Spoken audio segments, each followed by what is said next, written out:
Almost అంటే ప్రతి లాంగ్వేజ్లో అప్పటి వరకు ఉన్న సీనియర్స్ ఎవరైతే ఉన్నారో మీ ఎంట్రీ తోటి వాళ్ళ ఉనికి కొంచెం ప్రశ్నార్థకంగా మిగిలే విధంగా మీరు దూసుకెళ్ళిపోయారు అనుకోండి, అది అది మీ టాలెంట్తో అది. కానీ ఆ శత్రుత్వం కూడా మీకు వెంటాడుతూనే వచ్చి ఉంటుంది. బట్ అంటే వాళ్ళు వచ్చే ముందు మిగతా వాళ్ళని దూసుకుని వాళ్ళు వచ్చారు కదా. ఓ అట్లా అంటారా? ఓకే, అది కూడా ఉంటుంది. ఇది ఒక న్యాచురల్ ప్రక్రియ. Okay okay. కొందరు దాన్ని చాలా హ్యాపీగా తీసుకుంటారు. అంటే రెలవెన్స్ అని ఒకటి ఉంటుంది. నీ అవసరమా, ప్రతి ఒక్క మనిషి నువ్వు నువ్వు నిన్ను తీసుకోలేకపోతే నువ్వు చిన్నోడు అవ్వు, బట్ ఆయా పీరియడ్కి ఆ ఎలిమెంట్కి ఒక్కరు అవసరం అవుతారు, దానికి వాళ్ళు ప్రిపేర్ అవుతారు. అలా వచ్చారు. అలాంటి ఈర్ష్యలు కూడా చూశాను నేను. అదే, బట్ దాన్ని నేను పర్సనల్గా తీసుకోను. ఒక మనిషికి ఉన్న ఈర్ష్య కదా, మనిషి అన్న తర్వాత ఉదాత్త భావాలు కూడా ఉంటాయి, ఈర్ష్య కూడా ఉంటాయి. ఈర్ష్య లేని మనిషి ఎవరు? దానికన్నా నేను కొంచెం అందం అవ్వాలి, ఆడకన్నా బాగా అది ఉంటుంది. ఈర్ష్యం అనేది కూడా ఒకసారి అందం, ఒకసారి వాళ్ళన్నే కొంచెం బర్న్ చేసేస్తుంది. అది వాళ్ళ కర్మ, వాళ్ళ డిసిషన్, వాళ్ళ ప్రయాణం. బట్ దాన్ని నేను పర్సనల్గా తీసుకోను, ఎందుకంటే నాకు అర్థమవుతుంది. ఒక అర్థమవుద్ది, ఇంత రోజులు ఉన్నాను, ఈయన వచ్చిన తర్వాత నాకు వేషాలు లేవు, లేదా నాకన్నా ఎక్కువ పేమెంట్ తీసుకుంటున్నాడు, ఉంటుంది. అది ఉంటుంది, అది మనిషి కాబట్టి ఉంటుంది. అందరూ మనుషులే కదా. బట్ దాన్ని మనం ఎలా అర్థం చేసుకుంటాం? దానికి పగ పెట్టేసి నువ్వెవడా నేను అనకూడదు. ఒకప్పుడు ఆయన కూడా కదా. సో అంతకు ముందు వరకు ఆయన చేసిన దాన్ని గౌరవిస్తూ ఆయన్ని కౌగులించుకునే ప్రయత్నం చేయాలి.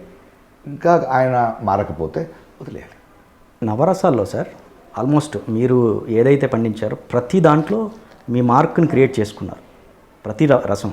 కానీ ఎక్కువగా హిస్టారికల్ అండ్ మైథలాజికల్కి సంబంధించినవి కొన్ని ఎక్కువగా అంటే అటెంప్ట్ కూడా జరగలేదు అనుకోండి. వచ్చిన వాటిలో చూసుకున్నట్టయితే చాలా తక్కువే అనుకోవచ్చు. అస్సలు రాలేదండి, అసలు రాలేదు కదా. రాలేదు కదా. అంటే మా సినిమా వచ్చేసి హిస్టారికల్ వచ్చింది, మారిపోయింది. హిస్టారికల్ వచ్చిందా సార్? అది కూడా ఎందుకంటే నేను వచ్చేసరికి హిస్టారికల్ చేయట్లేదు కదా. ఎక్కడో ఒకటి హిస్టారికల్ పీరియాడికల్ ఫిల్మ్ చేయట్లేదు. బ్రహ్మాండంగా అయితే రాజమౌళి గారు తీస్తున్నారు. రైట్. రాజమౌళి గారి సినిమాకి నేను అవసరపడలేదు. ఓకే, ఆయన సినిమా కరెక్ట్గానే ఉంది కదా, ఆయన కొలతలు, ఆయన ఎలిమెంట్ కరెక్ట్గా ఉంది. ఇప్పుడు first time in my life ఒక హిస్టారికల్ ఫిల్మ్ చేస్తున్నా. దట్ ఈస్ మణిరత్నం గారి Ponniyin Selvam. It's a 300 crore film, part 1, part 2, and Chola 500 years back ఉన్న జైన ఐ ప్లే సుందర చోళన్. అలా ఉంటుంది. బట్ మణిరత్నం గారు అప్రోచ్ చేసే హిస్టారిక్ వేరు. ఇంతకు ముందు ప్రేక్షకులు చూస్తున్న కర్ణుడు, కృష్ణుడు, ఎన్టీ రామారావు గారు వీళ్ళందరూ చేస్తున్నారు కదా, అప్పుడున్న ఆడియన్స్, అప్పుడున్న సినిమాలు. ఆ తర్వాత టైం చేంజ్ అవుతూ వేరే అలాంటి సినిమాలు వస్తున్నాయి. ఇవాళ సెల్ ఫోన్లు కూడా సినిమాలు తీసేస్తుంటాను, వేరే జానర్స్ వచ్చేసాయి. ఆ టైంలో నేను లేనే అనే బాధ నాకుంది. బట్ మనం ఏ టైంలో బ్రతుకుతున్నామో అక్కడ మనం రెలవెంట్గా ఉండాలి. కానీ అది నేను చేయలేదు, ఈ ఇన్వేషన్ నేను చేయలేదు అనేది వద్దు. నీ బాటలో నువ్వు వెళ్తున్నప్పుడు నీ అవసరం ఎక్కడ ఉందో అది మాత్రం చేయాలి. కానీ యాక్టింగ్ అనేది నేను నటుడని ప్రూవ్ చేయడం కాదు కదా, అది ఒక అద్భుతమైన ప్రయాణం. పాడేవాడు పాడాలి, చూసేవాళ్ళు దాన్ని, వినేవాళ్ళు ఆనందించాలి. నేను పాడుతాను కూర్చోండి నేను చెప్పకూడదు. రైట్. అది అలా అవ్వదు. స్టార్టింగ్లో క్యారెక్టర్ ఆర్టిస్ట్గా ఎంట్రీ ఇచ్చిన తర్వాత హీరోగా మళ్ళీ సినిమాలు వచ్చినాయి మీకు. హీరోగా వస్తాయి. నేను ఎప్పుడు హీరోగా వస్తే హీరోగా చూడను, అదొక పాత్రగానే చూస్తాను. ఆ సబ్జెక్టులు కూడా అలానే, ఆ సబ్జెక్టులు అలా ఉంటాయి. నెగిటివ్ షేడ్స్ ఉన్న ఒక క్యారెక్టర్ కావాలి. నాకు కొంచెం హీరోయిజం అంటే నేను అంత బాగా డాన్స్ చేయలేను.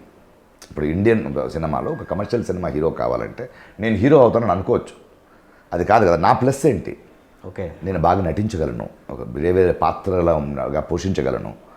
డాన్స్ అవ్వాలంటే ఇవాళ మీరు తారక్ని తీసుకోండి, రామ్ చరణ్ తీసుకోండి, మహేష్ని తీసుకోండి, పేరున ఎవరిని తీసుకోండి, లేకపోతే చిరంజీవి గారి నుంచి తీసుకోండి, బాలయ్య బాబు, వాళ్ళందరూ ఒక డాన్స్ చేయాలంటే ఎంత కృషి పెడతారు. అది మాకు రాదు కదా. యాక్షన్ అది ఆ స్పెషలిస్ట్స్ మనకు రాదు, అది రైట్, వాళ్ళు చేయరు. సో అది వాళ్ళ యూఎస్పి, వాళ్ళు ఉంటారు. అలాగే పాత్రలు చేసేవాడు కూడా కావాలి కదా. నాకు తెలిసింది, నేను కొంచెం సోమారిని ఆ విషయంలో. I'm not a physical guy. So నేను ఆ హీరోని ఎలివేట్ చేయడమో లేక ఇంపార్టెంట్ పాత్రలు చేయడమో. నాకు హీరో అనేది ఏదైనా కొంచెం ముఖ్య కథాపాత్ర. అంతపురం లాంటి సినిమాలో ముఖ్య కథాపాత్రం, మీరు హీరో అంటే కాదు ముఖ్య కథాపాత్రం, లేదా వీడు సామాన్యుడు కాదు, ఒక నెగిటివ్ రివెంజ్ స్టోరీ, దానికి నేను అవసరమేమో. సో నేను ఎప్పుడు ఇండస్ట్రీని హీరోగా చూడలేదు. నటుడు అవ్వాలని వచ్చాను, నటుడుగానే ఉన్నాను, నటుడుగానే స్టార్ అయ్యాను. ఎగ్జాక్ట్ అవ్వచ్చు కదా. అవును, క్యారెక్టర్ యాక్టర్గా స్టార్ అవ్వచ్చు కదా. అన్ని లాంగ్వేజ్కి సంబంధించిన ప్రొడ్యూసర్స్ కౌన్సిల్లో ఎక్కడ మిమ్మల్ని అర్థం చేసుకోలేకపోయారు? ఎందుకు ఆరు సార్లు మిమ్మల్ని బ్యాన్ చేయాల్సి వచ్చింది? ఓన్లీ తెలుగులో మాత్రమే. ఓన్లీ తెలుగులోనా? ఓకే, తెలుగులో మాత్రమే జరిగింది. కొన్ని ప్రొడ్యూసర్స్ కంప్లైంట్ ఇచ్చారు, కొన్నిసార్లు డైరెక్టర్స్ ఇబ్బంది వల్ల కంప్లైంట్ ఇచ్చారు, కొన్ని ఆర్టిస్ట్ అసోసియేషన్ కంప్లైంట్ వస్తే ఆర్టిస్ట్ అసోసియేషన్ చేయదు. మూవీ ఆర్టిస్ట్ అసోసియేషన్ అంటే ఒక శిక్షణ క్రమశిక్షణ ఉంటుంది. ఎవరైనా సార్ మీ ఆర్టిస్ట్ వల్ల మన ప్రాబ్లం అంటే చెప్తారు. బట్ 6-7 సార్లు జరిగింది. బట్ 6-7 సార్లు కూడా ఒక సైడ్ ఉండదు కదండి, 2 చేతులు కలిస్తేనే. ఓకే, దానికి కారణాలు 100 ఉంటాయి. ఆ కారణాలకు కూర్చొని మాట్లాడాము, పరిష్కారం జరిగింది. ఇప్పుడు ఒక్కొక్కరిని ఎవరిని తప్పు పట్టలేము. నేను కొంచెం ముక్కుసూటిగా ఉన్న మనిషి, నేను ముక్కుసూటిగా కొన్ని చోట్ల ఉండకూడదేమో, అది నేర్చుకునే పాఠం. నేను ఉండాల్సిందే, వాళ్ళు తప్పేమో. కంప్లైంట్ రాగానే ప్రూవ్ అవ్వదు కదా, లేకపోతే ఇన్ని రోజులు ఉండను కదా. నేను సంజాయిషి ఇవ్వట్లేదు, అవి ఒక మనిషి బ్రతుకులో జరుగుతాయి. అందరినీ మెప్పించలేము, అందరూ నచ్చే వాళ్ళు ఉన్నాం. ఎప్పుడైనా డేట్ ఇవ్వండి సార్, మీ డేట్ వస్తే కావాలని తీసుకునే వాళ్ళు ఉన్నారు. ఆ తర్వాత ఈ డేట్ రాలేదని చెప్పేవాళ్ళు కూడా ఉన్నారు. ఓకే, కథ ఒకటి చెప్పి తర్వాత తీసేటప్పుడు వేరే చెప్తుంటే నేను అడుగుతాను ఏంటయ్యా ఇది అంటాను. అది కూడా ఉంటాయి. కొన్ని మనుషులు మారొచ్చు, ఇలా 100 ఉంటాయి. ఓకే, అన్ని కారణాలు ఉంటాయి. అవి అవి అలాంటి ఫ్రిక్షన్స్ ఉంటాయి. ఫ్రిక్షన్స్కి ఒక అసోసియేషన్స్ ఉంటాయి. తర్వాత అసోసియేషన్స్ దగ్గరకు వస్తాయి. తర్వాత లేదు ఇది లేదు, సరే ఎవరో ఒకరికి అప్పుడు నువ్వు ఇంకా నెక్స్ట్ టైం చేయొద్దు, చేయి, అయిపోయింది. బట్ దాన్ని పెట్టుకొని మనం పెద్దగా చేసుకుంటున్నామంటే, ఇంగ్లీష్లో ఒక సామెత ఉంది, every priest has a past and every thief has a future. ప్రతి ఒక్క ప్రీస్ట్ అని స్వామీజీ అని కూర్చున్న వాడికి ఒక పాస్ట్ ఉంటుంది. అంత మంచి పాస్ట్ ఉండకపోవడం. ప్రతి థీఫ్ దొంగ కూడా రేపు ప్రీస్ట్ అయ్యే ఫ్యూచర్ కూడా ఉంటుంది. సో మనిషి అన్నాక ఇవన్నీ ఉంటాయి. ఒక పేరు పొందిన తర్వాత ఇవన్నీ ఉంటాయి, ఫ్రిక్షన్స్ ఉంటాయి, ట్రెజర్స్ ఉంటాయి, జరుగుతాయి. బట్ దాన్ని ఎదుర్కొన్నావా, దానికి సమాధానం చెప్పావా, వెళ్ళి కూర్చున్నావా, నేను తప్పు కాకపోతే నేను తప్పు కాదని గెలిచానా, లేదు తప్పు అర్థం చేసుకొని కరెక్ట్ అండి ఇక్కడి నుంచి చేయనండి రిపీట్ చేయకుండా తిరిగావా, అలా ఉండాలి లైఫ్.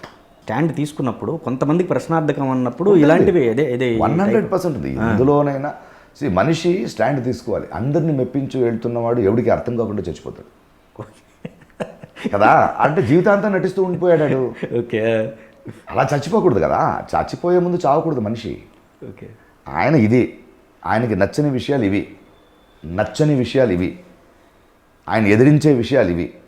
సో ఆయన నచ్చేవాళ్ళు, నచ్చని వాళ్ళు, ప్రశ్నించేవాళ్ళు, ప్రశ్నించని వాళ్ళు అందరూ ఉండాలి. అప్పుడు ఒక క్యారెక్టర్ ఉంటుంది. లేకపోతే శ్రీరాముడిలో అందరూ ఇలాగే ఉంటే ప్రతిరోజు మేకప్ వేసుకోలేము కదా. ఆయన వీక్నెసెస్ వల్ల కూడా ఆయన గుర్తింపు ఉండాలి. ఆయన బలం వల్ల కూడా బలహీనతలు, బలం రెండూ తెలియాలి జనాలకి కదా. అవి రెండూ తెలిస్తే ఒక న్యాచురల్ మనిషి అవుతాడు. ఓన్లీ శ్రీరాముడు అంటే దేవుడు అవ్వాలంతే, మనిషి అవ్వకూడదు కదా. It is very boring also.